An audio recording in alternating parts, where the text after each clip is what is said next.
Hello, my friends, and welcome back to Meerkat Musings. I'm your host, Ben, aka Daft Timon, coming at you with a little video talking about a lot of stuff we already knew, and I'm referring, of course, to the Nintendo Switch 2, which had its first official unveiling on the 16th of January.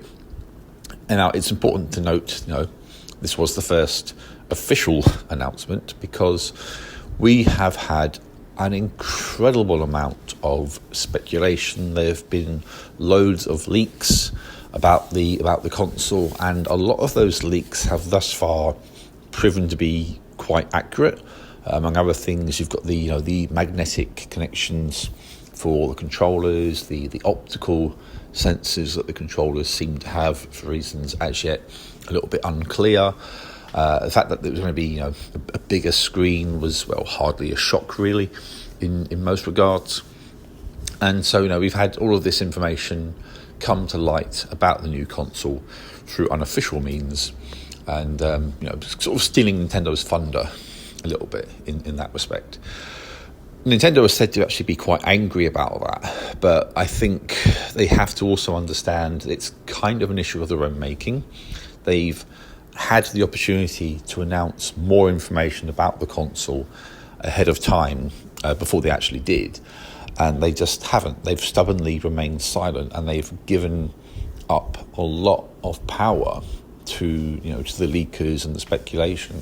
And if they had said something a bit sooner, then they could have nipped a lot of that in the bud, but they've allowed other factors to steal their thunder. Which is not to say, of course, that what these people are doing is right or good, because it's not. But we do live in a world now, rightly or wrongly, where people want information. They need and crave updates. New Nintendo consoles, there's something of a watershed moment when it comes to the video games industry. A lot of people, a lot of fans are hungry for news and information, and the leakers know that, so they will gladly, if they have the opportunity to do so, reveal information. And of course, the information could be false. Not everything about the overall design of the Switch 2, I think, has been predicted correctly, but a lot of the leaks have proven to be right, and Nintendo could have stolen that thunder, but they've had the thunder stolen from them because they just stubbornly clung to silence when they could have done with being a little bit more vocal about this. Anyway, that's kind of by and by. It's done now, and we have the first official look at the new console. It's presently not as bright colour scheme wise. The original Switch you could have, and to be fair, on launch I did get the standard version with the standard sort of Joy-Cons and that kind of thing, and then you had the option to get different coloured Joy-Cons, and they released more colours as time went by. You had the Pro controller, of course. You had the controller attachment device to turn the Joy-Cons into a standard controller as well. So you had all of that going on with the control options. The kind of Joy-Con dock to use as a conventional controller is back with the Switch 2, and there will. It wouldn't surprise me if there will be at some point a Pro controller, although that's obviously a matter of speculation. Some rumours, as yet unconfirmed, suggest that the original Joy-Cons and the original Pro controller will be compatible with the new Switch. Of course, that's not been confirmed. Nintendo have declined to confirm a great many details with this announcement. But overall, as I say, a lot of things have proven to be true. Interestingly, this console has two USB-C ports, which might be in relation to how you charge the device. The base one, much like the current Switch, is probably what you clip the Switch to on the docking station, and the docking station itself appears to be a bit more robust. The top one might be a secondary means of charging the console. It is a bit faffy. If you're trying to charge the console when it's undocked and you've got to put that cable into the bottom of the Switch. That is somewhat awkward when you're also trying to use it. Going in through the top is arguably slightly easier, and it seems like you're going to have dual options there. The new Switch will be, and Nintendo themselves have already confirmed this prior to this announcement, it will be backwards compatible with existing Switch software, but not all of it. And that's interesting. Nintendo have said that the Switch 2 will be able to run most Switch 1 games, both physically and the downloaded versions, but not all of them. So that makes you kind of wonder what games. It would be extraordinarily disgruntling for fans if they had to go out and buy new copies at some expense, I might add, of the likes of, say, Breath of the Wild, Tears of the Kingdom, Mario Odyssey, that kind of thing. So I would like to think Nintendo would not ever have fans do that or require fans to do that, because they would lose a lot of goodwill if they did that. They're kind of big, AAA IPs. They really need those games to be backwards compatible from day one with the Switch 2. Otherwise, they have shot themselves in the foot massively. And a lot of fans, myself included, would be very, very disappointed if that were the case. I'd like to think Nintendo won't go down that road. I'd like to think we're talking a handful of games that for whatever reason won't work on the Switch 2. And for the most part, those libraries that people have built up down the years, they can just carry on with them. We also had a very brief glimpse at what appears to be a new Mario Kart game. There has been a lot of speculation about Mario Kart 9, and it looks like we will get a Mario Kart 9. People have, again, been speculating. It looks like from the footage that you could have as many as 24 races, which is the largest, I think, field of races on a Mario Kart game. It stands to reason it will be an online game as well as single player, so there could be 24 players online playing Mario Kart, which is going to be crazy and chaotic. The art style has divided opinion quite sharply. Some people think it looks a bit too cartoony. Some people think it's being inspired by the recent Super Mario Bros. Movie. But either way, a lot of people aren't immediately thrilled at the art style, particularly with Donkey Kong, who I must admit looks a bit strange. It is worth noting that this is literally a few seconds worth of footage, and we don't know if this is footage from a definitive final version of the game. We don't know, how Nintendo have put this together, so things could get changed in that score. There's been lots of talk about other software. A lot of it is, I think, quite wild speculation at this point when it comes to the games. So I'll sort of table that a little bit for now. What we do have sort of going on is the plan to continue with the existing Nintendo account structure. So if you already have, I think I'm guessing if you have like a Nintendo online service now, with luck you can kind of move that over to the new Switch hopefully without having to pay extra or pay much more. So that could be a nice smooth transition. And of course, if the Switch 2 is able to play Switch 1 games, it stands to reason that you'll want to port your save data over rather than having to start again, because that would also be quite a disgruntling thing. And I'm pretty sure that's been factored into the equation. Overall, I think the new console looks quite sleek. It looks very modern. It perhaps could do with a touch more colour, but I'm sure, Nintendo being Nintendo, I'm sure they'll probably have plans to bring out different editions as time goes by. It's important to remember the original Switch, I think, didn't launch with loads and loads of options, but they added options to it over time. So I'm sure the Switch 2 will see a similar treatment. And other than that, we kind of await greater details on the hardware itself, but also on the software. I have seen wild rumours about new Mario games, even perhaps new Zelda games. I think in many respects that we won't see a new kind of, shall we say, big Zelda game for a while. Tears of the Kingdom is less than 2 years old, and we've also had Echoes of Wisdom as well. So I don't think we're due a big Zelda release in the immediate future. As for a Mario game, well, we had Super Mario Wonder at the tail end of 2023. So again, that game is kind of not more than a year. It's only just over a year old. Will Nintendo be doing another one like that anytime soon? Probably not. What we could see is possibly some sort of follow-up to Super Mario Odyssey. But again, I'm just spitballing here. That's pure speculation on my part. That came out back in 2017, so that game is kind of approaching its 8th anniversary now. So that's not likely to... Well, I'll say, it's I don't know, is the bottom line. I mean, we could see some form of follow-up to that, like a big 3D adventure. You could argue Nintendo kind of did that more recently when they kind of remade, I think it was it 3D World? I've not played that, but I think they re-released that and added on the Bowser's Fury thing to the Switch. It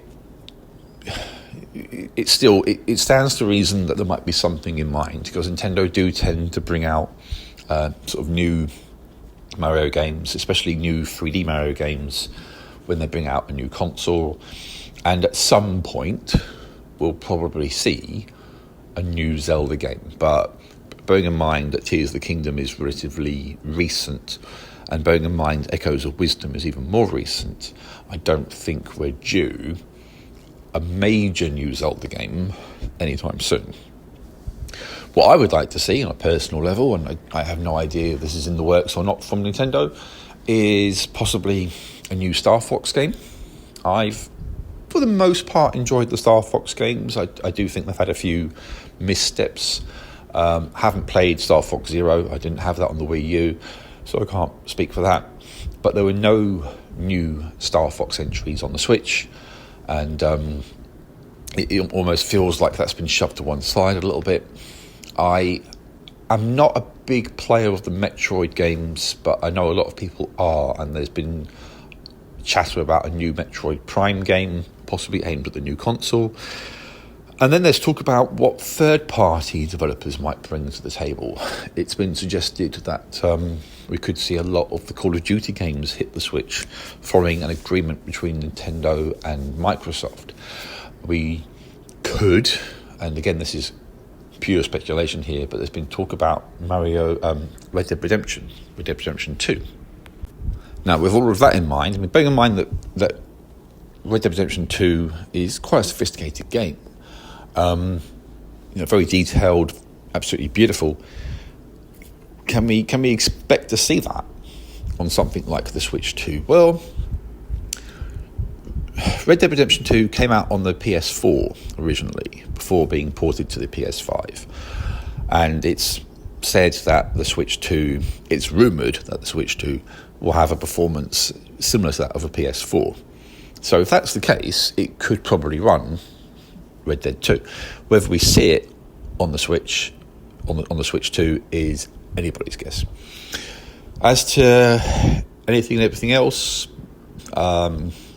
again, who knows? I mean, you have a lot of the classic staples which have come out on the Switch, albeit they haven't been to the kind of the full performance of other consoles. You've got the likes of the FIFA games and that kind of thing.